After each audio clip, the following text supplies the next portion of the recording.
Hello everyone, welcome back to my channel. मी सविता शियेकर. पहिल्या व्हिडिओला तुम्ही सर्वांनी मला प्रचंड सपोर्ट आणि प्रेम दिल्याबद्दल खूप खूप थँक्यू. मागच्या व्हिडिओमध्ये मी माझ्या चॅनलबद्दल माहिती दिली होती. आजपासून आपण मेन टॉपिक सुरू करणार आहोत. आज आपण लॉ ऑफ अट्रॅक्शन म्हणजे काय हे जाणून घेणार आहोत. लॉ ऑफ अट्रॅक्शन म्हणजे आकर्षणाचा सिद्धांत. जो आपण विचार करतो किंवा आपल्या मनात जी काही इच्छा असते ती हळूहळू आपल्या आयुष्यात खरी व्हायला लागते, पण त्यासाठी ॲक्शनसुद्धा घ्यावी लागते, तरच आपल्याला चांगले आणि लवकर रिझल्ट्स मिळतात.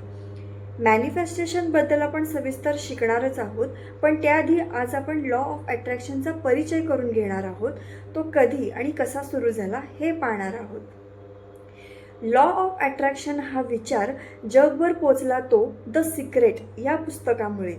द सिक्रेट मागे एक इंटरेस्टिंग स्टोरी आहे.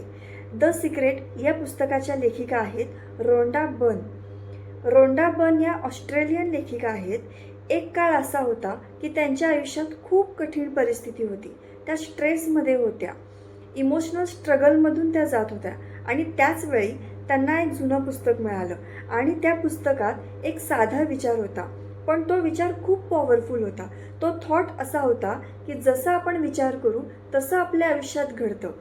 सुरुवातीला त्यांना विश्वास बसला नाही, पण त्यांनी ठरवलं की आपण एकदा ट्राय करून बघूया. त्यांनी निगेटिव्ह विचार कमी केले, व्हिज्युअलायझेशन प्रॅक्टिस केली, ग्रॅटिट्यूड प्रॅक्टिस केली, पॉझिटिव्ह माइंडसेट ठेवण्याचा प्रयत्न केला.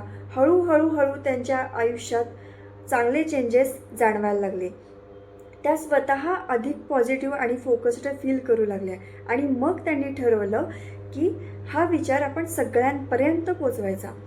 या विचारांवरती आधारित 2006मध्ये द सिक्रेट हे पुस्तक आणि त्याच नावाची एक डॉक्युमेंटरी मूव्ही देखील तयार करण्यात आली. आज या एका विचारामुळे लाखो लोकांनी आपलं आयुष्य बदलायला सुरुवात केलेली आहे. रोंडा बर्न यांनी काही जादू केलेली नाही, त्यांनी फक्त स्वतःचे विचार बदलले. त्या पुस्तकात अनेक लोकांच्या कथा आहेत ज्यांनी लॉ ऑफ अट्रॅक्शनचा वापर करून आपलं आयुष्य बदललं. द सिक्रेट हे पुस्तक नक्की वाचा. लॉ ऑफ अट्रॅक्शनचा वापर करून आपणही आपलं आयुष्य बदलू शकतो. लॉ ऑफ अट्रॅक्शन कसं काम करतं आणि योग्य मॅनिफेस्टेशन टेक्निक्स कशा वापरायच्या हे आपण पुढील व्हिडिओजमध्ये बघणार आहोत. पुढचे व्हिडिओज खूप इम्पॉर्टंट आणि युजफुल असणार आहेत. सो चॅनलला सबस्क्राईब करायला अजिबात विसरू नका. थँक्यू. श्री स्वामी समर्थ.